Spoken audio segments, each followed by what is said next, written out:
야고보서는 예수님의 동생 야고보가 누구에게 편지를 보내느냐면 흩어진 12지파입니다.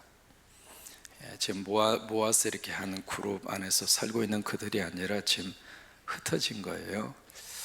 그럼 여기 흩어진 12지파가 누구인가? 이스라엘 12지파를 머릿속에 기억할 수 있는데 그 12지파가 아니라 흩어진 모든 교회와 성도들을 말합니다. 왜 그럼 그들이 흩어졌을까? 어려움이 있었어요. 우리 한국도 마찬가지죠. 초창기에 신앙생활 하실 때 참 어려운 분들 많았습니다. 우리 가운데도 이제 그런 분들 많이 계세요. 주일날 예배 드리러 가는데 그냥 신발이 없어지기도 하고, 심한 경우에는 여자분 같은 경우에 머리를 다 깎아버려가지고 더 이상 밖에 출입하지 못하도록 그런 분들 계시죠? 아마 그런 분 계실 거예요. 또 하나, 성경책을 막 찢어버리고. 처음에 믿음의 1세대는 참 그런 어려움이 있습니다. 이제 바로 이 편지를 받고 있는 그들도 마찬가지거든요. 그래서 여러 가지 많은 어려움이 있습니다. 그래서 1장 2절 보시면은 너희가 여러 가지 시험을 당하거든. 그러니까 한두 가지 시험이 아니었다고 하는 거죠. 이때 이 시험이라고 하는 것은 내 어떤 욕심에서 나오는 유혹이 아닙니다. 믿음 때문에 나에게 닥쳐오게 되는 시험, 그것을 이제 다른 말로 시련이라 그렇게 번역을 했어요. 이제 그런 상황 속에서 그들이 지금 신앙생활을 하고 있는데 그들에게 편지를 보내는 거예요. 그러니까 오늘 야고보서 1장을 여러분들이 읽으실 때 아무 문제 없이 편안하게 믿음 생활하는 그들한테 보내는 편지가 아니라고 하는 거예요. 여러분, 신앙생활하면서 어려움이 있다 할지라도 주님의 곁 절대로 떠나지 마시고.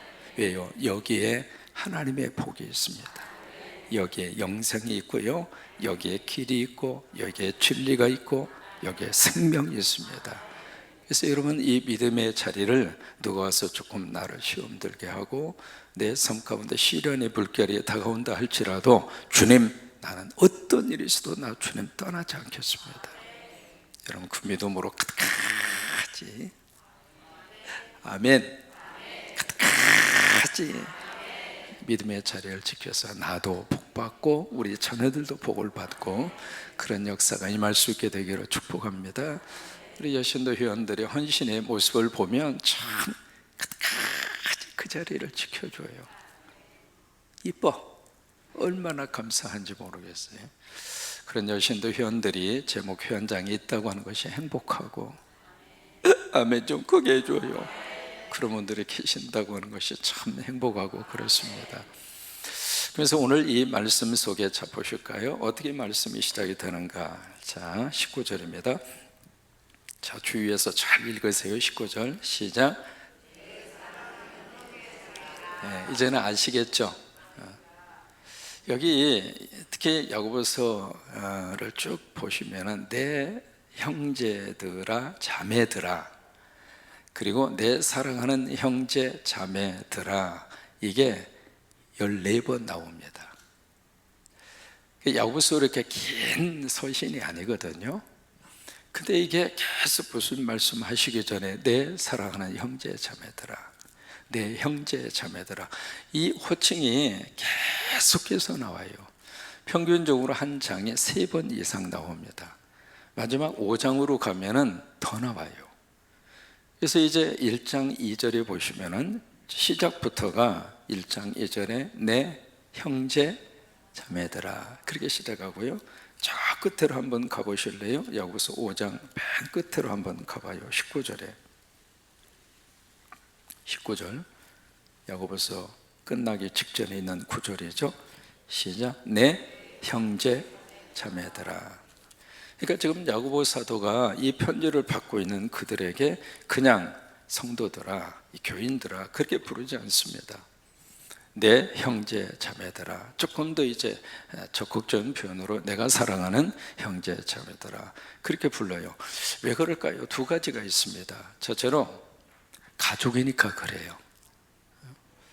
마태 12장에 보시면 예수님이 하신 말씀이 있거든요. 누구든지 내 아버지의 뜻대로 행하는 자가, 따라서 하십니다. 내 형제요 내 자매요 내 어머니니라.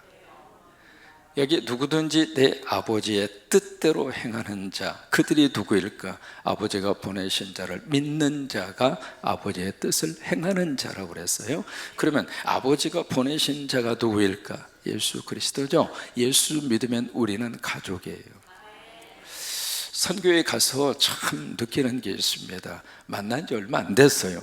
근데 참 형제 자매처럼 가족처럼. 왜 그래요? 가족이니까. 피부 색깔이 다르고 언어가 다르고 삶의 환경이 다르다 할지라도 그거 아무 상관이 없습니다. 그냥 한 가족이기 때문에 그래요. 지금 야고보 사도는 예루살렘의 감독입니다. 감독으로서 흩어진 이 교인들에게 이 편지를 보내면서 그들이나 나나 같은 가족이다. 여러분이 성광교회에서 함께 섬기면서 그 의식을 가지고 신앙생활 하시기 바랍니다. 따라서 하세요. 우리는 남이 아니다. 자, 옆에 눈물 보시면서 언니, 동생, 형님, 오빠. 예. 두 번째로 야고보 사도가 편지를 쓸 때마다 계속 내 형제들아, 내 자매들아. 어떻게 이 말을 할 수가 있었을까?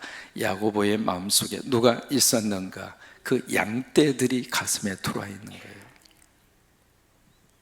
사람은 마음에 있는 대로 보이고 마음에 있는 대로 들리게 되어 있습니다. 아무리 보아도요, 마음이 없으면 안 보입니다. 그런 경험 많이 하시잖아요. 근데 이렇게 슬쩍 보는 것 같아도 마음이 있으면 정확하게 보입니다. 그러니까 이 야고보라고 하는 이 초대 예루살렘 교회의 감독, 예수님의 친동생이었지만은 그 야고보의 그 감독 속에, 야고보의 그 목회자 속에 누가 들어가 있는가? 그 흩어져 살고 있는 교인들이 마음에 있는 거예요. 제 마음속에 여러분들이 지금 들어와 계세요. 새벽에 이렇게 와주시는 여러분 한 분 한 분, 오늘 한 두어 분 빠진 것 같아요. 저희 교회 오신 지 얼마 안 되셨는데 이 새벽의 재단에 귀한 형제가 지금 와 계세요. 이게요, 이 교인들이 목회자의 가슴에 와 있다 이 말이에요. 그래서 보이는 거예요. 우리 가운데 지금 남편을 위해서 시술을 앞에두고 시술을 하고 기도하는 사랑하는 주의 종이 있고, 근데 이게 야고보의 마음속에 그 성도들의 마음이 있어요. 그러니까 내 형제들아, 자매들아, 오늘 본문에서는 내가 사랑하는 형제, 자매들아, 그렇게 부르는 거예요. 그러면서 오늘 이 본문의 말씀이 19절에 그렇게 시작합니다. 너희가 알고 있다. 앞으로 알아라 그 말이 아닙니다. 이미 너희들이 알고 있는 지식이 있다. 그 지식이 뭔가? 사람마다 듣기는 속히하고 말하기는 더디하고 성내기도 더디하라. 이것을 너희들이 알고 있다 이 말이에요. 그러면서 이 알고 있는 이 말씀을 지금 시련 속에서 시험 든 그들에게 이 말씀을, 너희들이 알고 있는 그 말씀을 시련 속에서 적용하라 그 말이에요. 여기 세 가지입니다. 말하기는 어떻게 하라고요? 더디하고, 듣기는 속히하고, 그리고 성내기를 더디하라. 두 가지를 더디하라 그 말이에요. 더디하다는 이야기는 반응을 늦게 보여라 이 말이에요. 더디하라 그 말은 가능한 한 반응을 보이지 말라 그 말이죠. 그 다음에 여기에 듣기는 속히 하라 그 이야기는 듣는 것은 빨리 반응을 하라 그 말이에요. 그러면 여기에 말하는 것 또 하나, 성내는 것은 누가 하는 것인가? 내 감정에서 나오는 거예요. 그죠? 사람이 어떤 말하고 싶을 때 내 입을 통해서 말을 하잖아요. 내 감정이 상했을 때 화가 나잖아요. 그것은 내 어떤 기준이에요? 내 감정에서 나오는 표현입니다. 여기 듣는 것은 내 감정이 아니라 무엇으로부터 내 귀에 들려오는 거예요. 특별히 이 말씀을 지금 누구에게 주고 있는가? 믿음 때문에 어려움을 당하고 있습니다. 시련을 당하고 있어요. 그들에게 시련의 한 복판 속에 딱 있을 때 가장 먼저 우리가 해야 할 것은 말하지 말라는 거예요. 여러분, 그것을 성경에서 많은 경우를 통해서 우리가 발견할 수 있는데 가장 먼저 나온 것이 바로 홍해입니다. 이스라엘 백성들이 애굽에서 나와서 쭉 기가 막힌 하나님의 기적으로 애굽을 나왔잖아요. 그리고 이제 가나안 땅을 향하여 쫙 행진하는데 그 앞에 첫 번째 만난 난공불락이 홍해였잖아요. 그 홍해 앞에서 하나님이 모세에게 주신 말씀이 있습니다. 내 손을 홍해 위에 뻗어라. 그 손에는 뭐가 들려져 있었죠? 지팡이가 들려져 있었어요. 여러분 살다가 홍해 같은 문제를 만났을 때 십자가 붙잡고 손 드세요. 손 들면 하나님이 역사하십니다. 이게 손이라는 게 참 묘해요. 이렇게 평소에 달고 다닐 때는 손이 무거운 줄 몰라요. 근데 손을 들면 손이 참 무겁습니다. 이게 그러니까 하나님 앞에 평소에 손이 있는 위치를 밑에서 위로 향하라 이 말이죠. 근데 그 손에 뭘 잡고 있는가? 십자가 붙잡고. 두 번째로 홍해 앞에서 무슨 말씀을 하셨는가? 여호와 앞에서 잠잠하라. 말하지 말라고 하는 거예요. 또 하나 여리고성을 만났을 때도 마찬가지입니다. 하루에 한 바퀴씩 돌아라. 마지막 날은 6바퀴 돌아. 근데 그 다음에 주신 말씀이 있습니다. 너희 입에서 아무 말도 내지 말라. 따라서 하시죠. 내 입에서 아무 말도 하지 말라. 말하지 말라 그 말입니다. 침묵하라 이 말이에요. 여러분 왜 그럴까? 지금 홍해 앞에서나 여리고 앞에서 하루에 한 바퀴 돌아라. 이해되는 행동 지시가 아니거든요. 여러분 오늘날 같이 지금처럼 이 뜨거운 불볕들 위에 이스라엘도 마찬가지거든요. 그러니까 사막성 기후니까 하루에 한 바퀴씩 돌아라고 하는 거예요. 그것도 바로 저기 바로 코앞에 있는데. 그러니까 그것을 딱 이렇게 보면서 이게 지금 이해되는 행동이 아니잖아요. 또 거기에는 별별 사람 다 있잖아요. 따지는 사람도 있고 도대체 이게 지금 무슨 짓이냐 이게 말이야. 이게 논리적으로 맞는 거냐, 이게 합리적으로 맞는 거냐, 이게 미친 짓 아니냐, 그런 생각, 그런 말을 할 수 있는 사람이 한두 사람이 아니잖아요. 그러면 그 말이라고 하는 게 참 묘합니다. 작은 그룹에서 시작이 된 그 말이 점점 파도를 이룹니다. 그래서 하나님이 그런 우리들의 속성을 알고 있기 때문에 여리고성을 돌 때 말하지 마, 침묵하지 마, 일단 믿음으로 해봐. 해보자고. 왜? 하나님이 하라고 하니까.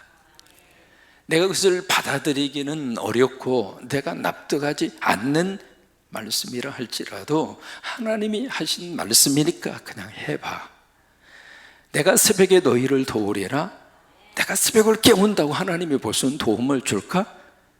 그냥 논리적으로 따지지 말고 그냥 해봐. 해보자고.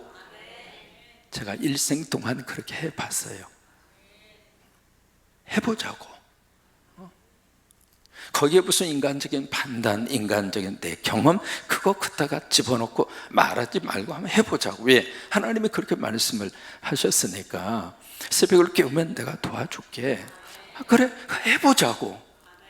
그런 것처럼 이 여리고성을 돌 때 해도 아무 말 네 입 밖에 내지 말고 그냥 해봐. 여러분 시련 속에서 사람은 나도 모르게 입이 먼저 열립니다. 말을 먼저 하게 돼 있습니다. 근데 오늘 야고보 사도는 그렇게 말씀하십니다. 말하지 마, 침묵하지 마. 사람은 말을 내뱉고 나면 그 말을 하나님이 들으셔요. 그래서 너희 말이 내 귀에 들린 대로 내가 그대로 너한테 갚아줄게. 그러니까 말할 때는 참 조심하셔야 돼요. 왜요? 말하고 끝나는 게 아닙니다. 하나님이 들으시니까.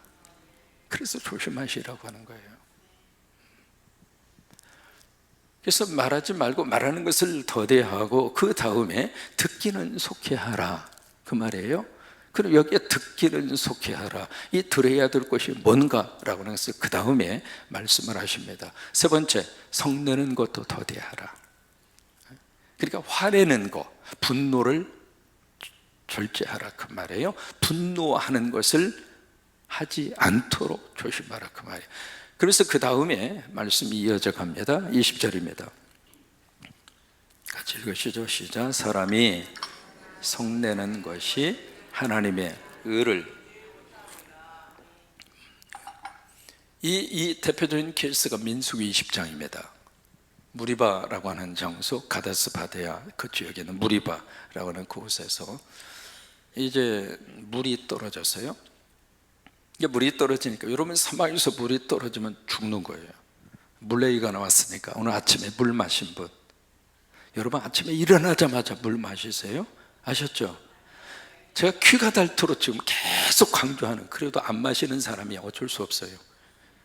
그러나 저 목사가 저를 자꾸 강조할 때는 뭐가 있다, 그렇게 확신이 들면 그렇게 하세요. 뭐 고집스럽게 안 한다고 하는 거야 내가 어떻게 하겠어요. 각자 알아서 사시는데, 하시는 게 여러분에게 좋으니까 그래요. 꼭 물을 마시는데 여러분 체온에 맞는 물을 마셨어요. 물병을 항상 들고 다니세요. 물을 들고 다니면서 물을 수시로 잡수세요. 지금 우리가 물을 마시는데요, 어떻게 마시는가? 갈증이 느낄 때 물을 마셔요. 그건 몸이 이미 수분이 정상 수치에서 팍 떨어진 거예요.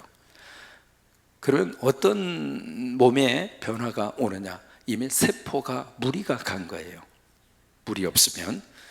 물 얘기가 나왔으니까 지금 말씀을 드리는 거예요. 왜 이렇게 자꾸 이런 이야기 하느냐면, 저하고 오래 살자고. 좀 오래 좀 계셔야 저도 행복하지. 가기만 해봐라 그냥. 오래 사세요. 그래서 이제 그 물이 떨어져 가지고 백성들이 막 거기서 사막에서 물이 떨어졌으니까 죽는 거잖아요. 막 그래서 모세와 아론한테 와서 막 데모를 하고, 막 당신들이 말이야 우리를 애굽에서 끌어내 가지고 이 삶에서 다 죽게 만들 거냐, 책임지라고 말이야 막 그럽니다. 그러니까 이 모세가 화가 났어요. 화가 나서 그 백성들을 반석 앞에 딱 세웁니다. 세우면서 뭐라고 이야기하는가? 내가 당신들을 위하여 이 반석에서 물을 낼까? 그 이야기를 해요. 이미 하나님은 모세한테 뭐라고 말씀을 하셨는가? 반석을 명하여 물을 내게 해라, 이렇게 명령하라고 그랬어요. 다시 말해서 반석아 물을 나오게 해라, 반석아 물을 낼지어다. 명령만 하면 하나님이 하시겠다, 그런 거예요. 그때 이 모세가 감정이 상한 거예요. 분노의 감정이 그 속에서 차게 된 거죠. 그래서 백성들을 다 모아놓고 지팡이로 반석을 2번 칩니다. 그래서 이제 물이 나오긴 했어요. 그래서 갈증은 해결을 했습니다. 근데 그 일로 인하여 모세는 가나안 땅에 못 들어갑니다. 왜 그랬을까? 우리는 반석을 2번 쳤기 때문에 모세가 못 들어갔다, 그렇게 생각합니다만 그건 아닙니다. 하나님의 의를 드러내지 못해서 그런 거예요. 하나님의 영광을 드러내지 못해서 그것 때문에 모세가 가나안 땅에 못 들어간 거예요. 그러면 모세는 왜 그때 하나님 영광을 드러내지를 못했을까? 분노가 앞선 거예요. 사람이 성질 낼 만한 일이 하루에도 몇 번 있어요, 없어요? 없을 수가 없어요. 그러나 성질 내고 나면 나만 손해예요. 한 가닥 주먹의 세계에서 놀던 분이 교회 오셔가지고요, 예배드리고 성령 받고 은혜 받고 나 주의 길을 걸어가겠다 해서요, 목사가 됐어요. 그래가지고 막 이렇게 목회를 하는데, 여러분 목회 현장에 별별 사람 다 있습니다. 근데 그 중에 한 분이 다 그냥 가시처럼 회의만 하면 의장하고 하는데, 그냥 그게 이제 다 마음속에 저 사람은 왜 저러냐, 저 옛날에 자기의 모습을 보는 것 같기도 하고, 그러면서도 이제 참고 목회를 이렇게 쭉 하는데, 이게 참는 것도 한두 번이지 다 참다 못해서 한 번은 또 그냥 무슨 문제를 가지고 회의를 하는데 으짱 하고 나오는 그 소리를 듣는 순간에 뚜껑이 열려버린 거예요. 그래가지고 옛날에 한가득 하던 목사님이 있잖아요, 딱 팔 걷어붙여, 야 뭐 하면서 너 나와, 오늘 계급장 떼고 한바탕 붙자. 그리고 그럼 붙었어요. 그러니 옛날 이거 출신이니까